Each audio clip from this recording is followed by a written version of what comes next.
Not every couple would consider a winter hike through rugged terrain in a remote corner of a national park to be romantic. But Ryan Osman and Jessica McNeil aren't your average couple. And that is exactly how they decided to spend Valentine's Day. They've been hiking for 5 hours. They're at the bottom of a canyon, steep cliff walls rising on either side, and they're crossing the freezing waters of a raging stream. She fell face first. I was able to put my hand under her chest and under her waist and then lift her up. He saved Jessica, but doomed himself.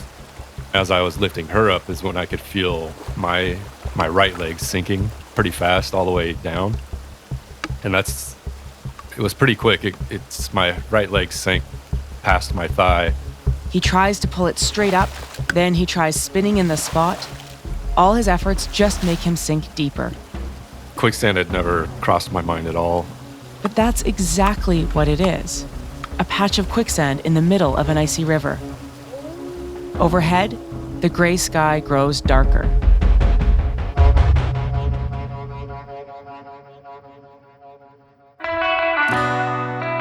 I'm Tora Couture, and this is Tell Me What Happened, true stories of people helping people, an original podcast by OnStar. Every day when you wake up, you don't know if you will be a person who needs help or if you will be a person that helps someone else. It's important to remember that it's in all of us to be either one of those things every day.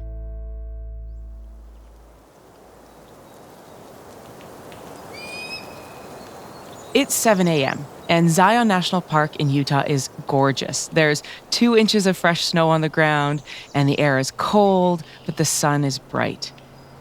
I like to hike in the wintertime because you almost have the place to yourself most of the time. Ryan and Jessica park their car in the trailhead parking lot. They're alone in the wilderness and with big plans. I love hiking. I started hiking 10 years ago, and it was just, it intrigued me to see these places that, not a lot of people get to see in person. Today, they're going to take on something called the Subway Trail. I had always wanted to do the subway hike, but you have to have a permit in order to hike it. Getting it required being interviewed by a park ranger. Just because of it being more dangerous and nobody was out there. And I'd convinced him that, I kind of knew what I was doing. I had hiked the Grand Canyon before alone in the wintertime. And so he ended up giving us the permit. They pull on their neoprene socks and lash their crampons to their backpacks. They've got food and water and a first aid kit. Jessica smiles at Ryan and says, "Happy Valentine's Day." They kiss and start walking. The sun was out. We were actually sweating because it wasn't as cold in the morning. They've got a simple plan. It should be 5 hours in and 5 hours out. That will get them back to their car before it gets dark. It's probably a half a mile descent down into the canyon. It's real slippery. That's when we put the crampons on. Crampons are metal spikes you attach to your boots. They're pretty standard for winter hiking. Down into the canyon they go. You can really only see white snow and water and the canyon walls. This is the kind of beauty few people ever see. It's magical. Exactly what Ryan and Jessica are looking for.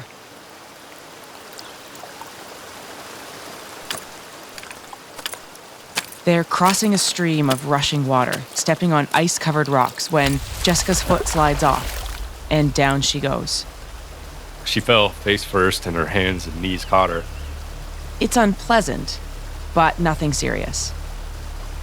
But I was able to lift her up and then she could walk enough through the water to get to the side. Then Ryan realizes he's in trouble. And I could feel my right leg sinking pretty fast all the way down. And it was pretty quick. My right leg sank past my thigh fast. He lifts his left foot, searching for solid ground, something to push off of, but there's nothing he can step on. I couldn't move my foot at all on my ankle because it was so tight down there. It was basically, it was like it was just dry concrete. Jessica wades back into the river. It's 2 feet deep, so above her knees.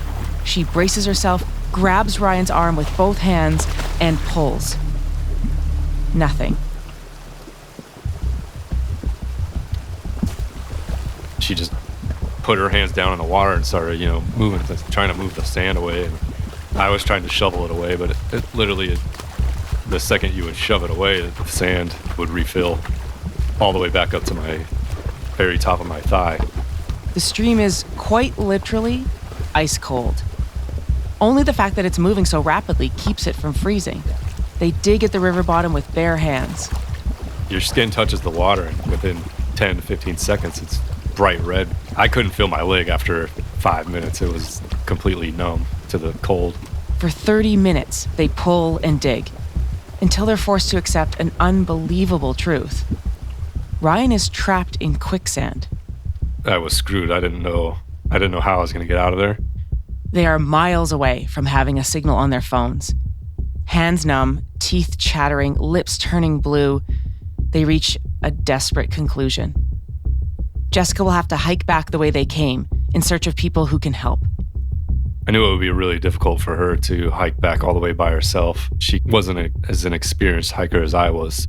It was scary to ask her to go back all the way by herself.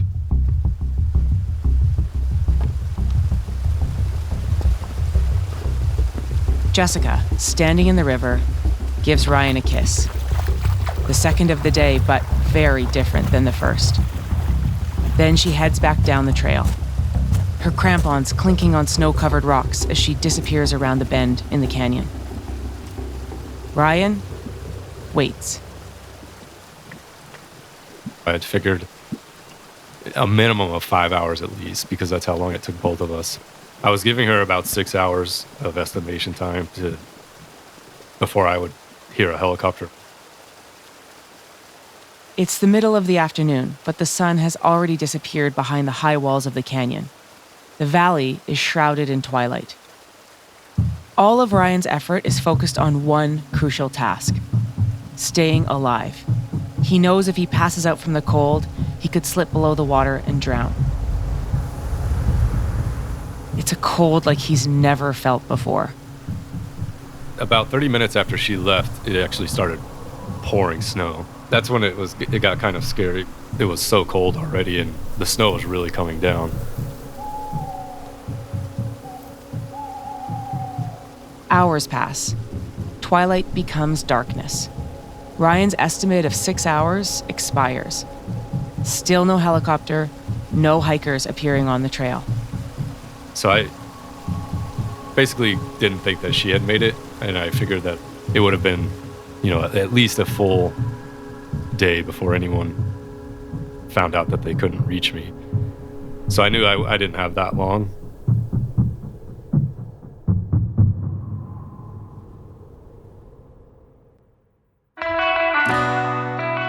This is Tell Me What Happened, a podcast created by OnStar to showcase how important a human connection is when you need help. Whether you're lost on a backcountry road or standing in a frozen river, thigh deep in quicksand.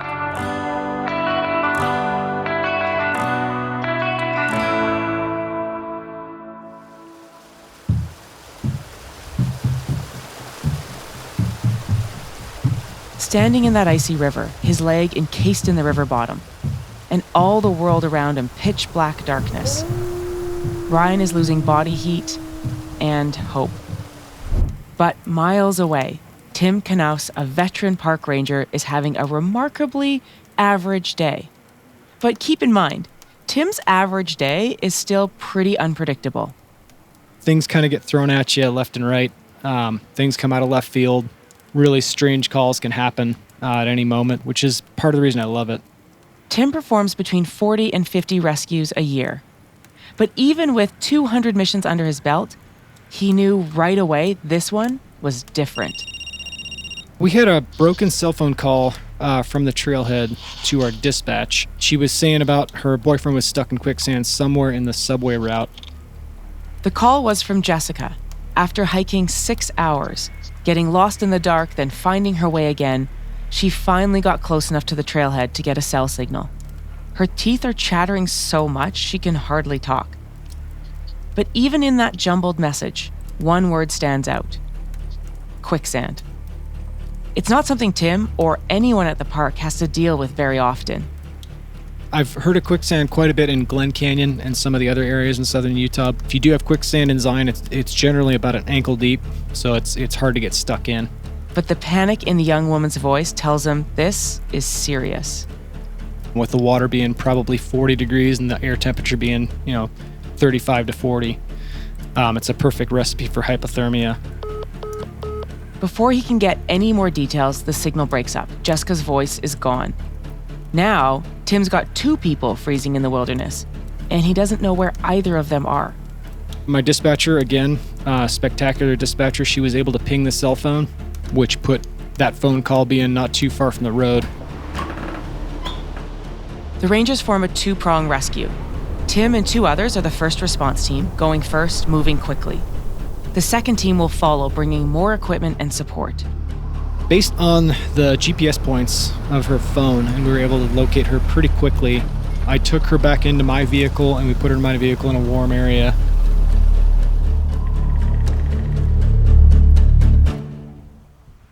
But Jessica can't give specifics about where Ryan is. I mean, they were on a trail, in a canyon, crossing a river. That describes hundreds of spots in the park. Then she has an epiphany. She pulls out her phone and shows Tim the last photo she took. It's a beautiful scene, the sun glinting off the snow and a winding trail leading into a rugged canyon. It was just a few hours ago, but Jessica looks at it as if it was taken in a different lifetime. Tim recognizes the location immediately. He gears up and starts hiking. I knew that I had to go quickly in there, and I'm a very strong, fast hiker, so that's part of the reason I end up usually on the hasty team. I was moving pretty swiftly. The rapid response team is just 3 people, and one of them has to stay in the vehicle at the trailhead with Jessica. The second member, pushing hard in the darkness, slips on a rock while crossing the stream. She twists her ankle. It's not bad, but it means she can't go on. But Tim decides to push on alone. An hour goes by, then 2. Tim is moving steadily, quickly but safely, his crampons rattling on the rocks. All the while he knows that it's quite likely the person he's rushing to save is already dead.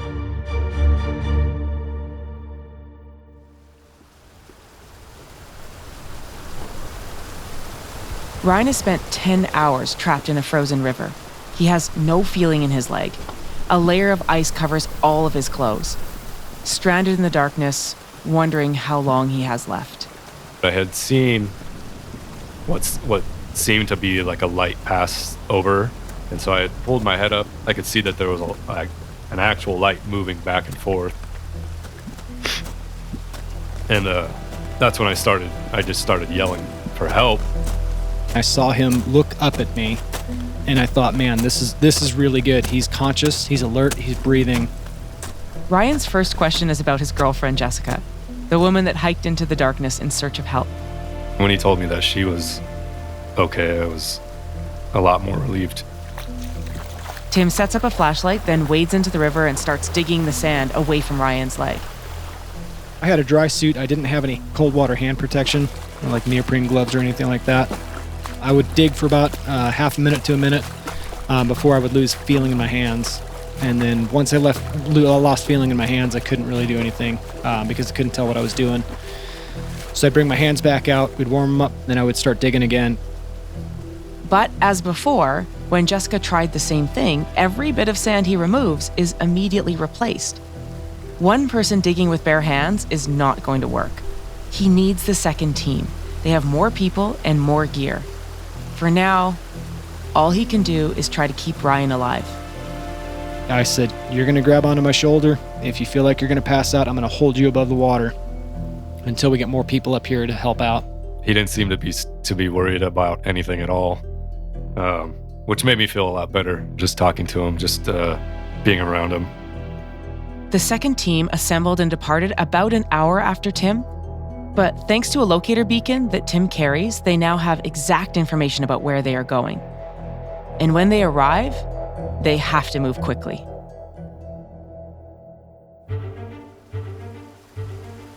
There were two guys under my shoulders, and then Tim was behind me digging. We tried to just kind of give him shoulders and pull him up. There was a girl who had basically like a ratchet pulley system that she had strapped around a big boulder, and then we had strapped it around my knee. Tim had said it'll basically rip your leg off if we want it to. And I was like, yeah, I don't care what happens, at this point, just keep going until it comes out. So she started ratcheting.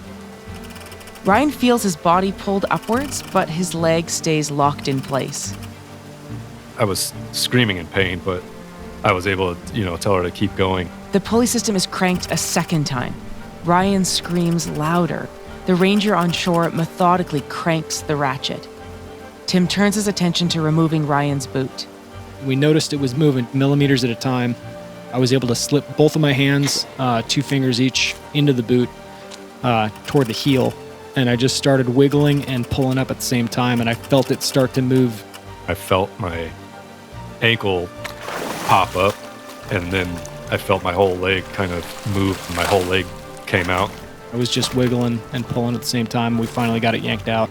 It was a huge relief right at first, for about the first 30 seconds. Ryan is free of the river, but not out of danger. Now we have a patient. Now we have to warm him up. Now we have to assess his foot and see if he's still got feeling in it. He did not have feeling in his foot. He did not have a pulse in his foot from what we could find. Ryan's wrapped in heating pads, put in a sleeping bag, and given an IV. In 15 minutes, his body temperature is back to normal. But his leg is still frozen.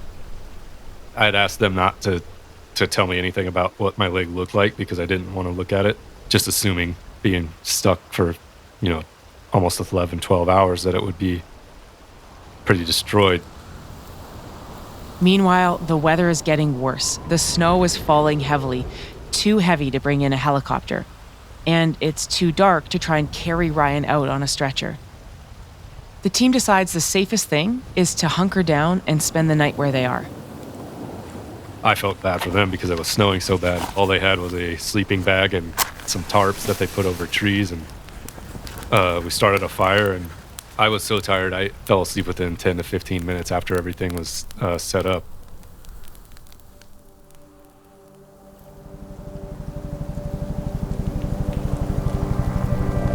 When Ryan wakes up, it's daylight. But what gives him hope is what he hears. It was pretty crazy to hear the helicopter. It was hard to believe that I had made it that far. They've got a winch in the helicopter, and they lowered one responder down, and they were able to just pick up Ryan and hoist him out. I still didn't know about my leg. I still hadn't looked at it or anything. But I did. I felt safe, and I felt like everything would, pretty much be okay. And it was. Ryan made it to the hospital in time to save his life and his leg. No less than 5 minutes after he arrived in a wheelchair, Jessica entered his room safe and sound, after her grueling hike to raise the alarm the night before. I have no doubt in my mind if we didn't show up that night, he would not be alive. There's a saying in rescue and fire, risk a little for a little and a lot for a lot. And I knew that the risk was very high to Ryan, so I took a risk, and I think it worked out. I was just really grateful that there's, people out there that will put their life on the line to rescue yours.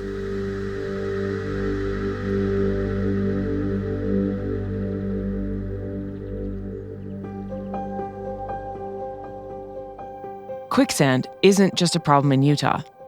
In fact, I found a rescue expert in the UK, Faz Ali of the Bay Search and Rescue Unit. His team practically wrote the book on quicksand rescue. And I asked him to share his best story. The most interesting and the closest we've ever got to a near-death was not actually a human, it was a cow. And we got called there quite late by the fire service. We got there in our tracked vehicles. It's got a cargo back on it and a large crane. The tide was coming in, and we brought down the crane, backed it up to it, managed to get a harness underneath it while the tide was coming in and lapping around everyone's feet. The tide comes in very quickly where we live in Morecambe Bay, and we only just got it out in time. Its face was literally in the water as I lifted it up with the crane, and we moved it out, and the cow survived.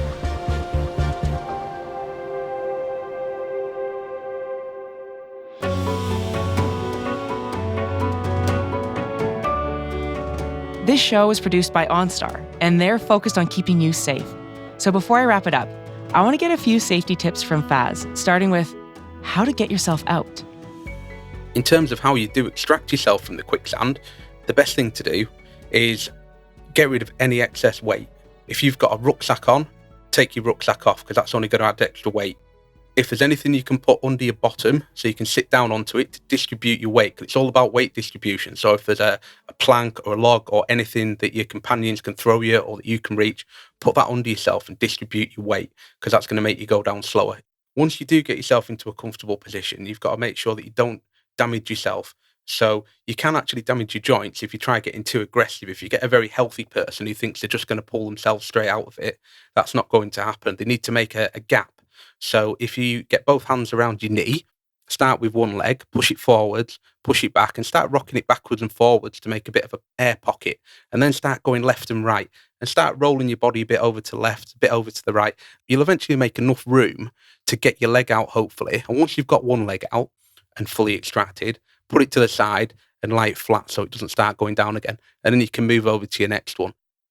Do you see any injuries that happen from people trying to extract themselves? And if you do, what are the most common injuries? If you were going to injure yourself, I'd imagine it would be most likely a dislocation. It'd be from moving your legs too far, some sort of sprain or dislocation. Most people do wait for us, though. It's normally our own team members we're trying to calm down while they're trying to extract themselves because they just get a little bit over keen. So now what are the best strategies to help someone out? Your friend gets stuck in quicksand, they're sinking decently fast, but they can't get themselves out, and they're starting to move too quickly. So what's your advice? I'd certainly advise them to slow down. I would, if it looks like they're going to be stuck, and especially if there's any incoming water, I'd certainly advise ringing the emergency services in your country to ask for help, and you can start on the extraction process. I'm sure they won't mind turning up, and I'm sure they'll be very happy if you've got yourself out before they get there. I know we certainly would be. I would look around to see if there's anything, a plank of wood, anything flat, a log, anything that we can use, a surfboard if you're down at the beach, something nice and big that's going to distribute the weight well. Now, depending on what type of footwear you've got on, you might also be able to slip your foot out. People, when they go walking around the coastal areas, certainly in the UK, they normally wear Wellington boots. And if you've got a Wellington boot that goes into the quicksand, you can quite often just get your whole leg out because it's almost like a glove. You'll end up leaving a Wellington behind and you'll be walking home with one Wellington. But I'd rather be doing that than being sat stuck in the quicksand. Now, most areas where they have quicksand are generally marked, but what are the kinds of things that, besides by the time you look at it, by the time you walk on it, it starts to wiggle a little bit? What are other warning signs there might be quicksand nearby? It is quite difficult to spot, which is part of the reason why so many people end up on it. We look for areas of water, so at the river mouth, wherever there's water and you can see it tracking through, snaking through. If it looks damp, there's a good chance that bit's going to have quicksand it. And also, people might not necessarily just be on foot as well. You get a lot of people going out on these motorbikes, quad bikes, all these all-terrain vehicles, and they get stuck as well. And the vehicles that they take out there to go and do that, the 4x4s, they get stuck as well. Wow. So, okay, what if you're driving and all of a sudden you hit quicksand? Just keep going? If we ever drive into anything and we don't like the look of it, we reverse out very carefully. I think the problem you might find if you're in something such as a 4x4 type truck, you might find that you've already gone in too far to the point when you can get out, and that's the point when you need recovery. Faz, I really appreciate your expertise on this. Thank you so much. Thank you very much.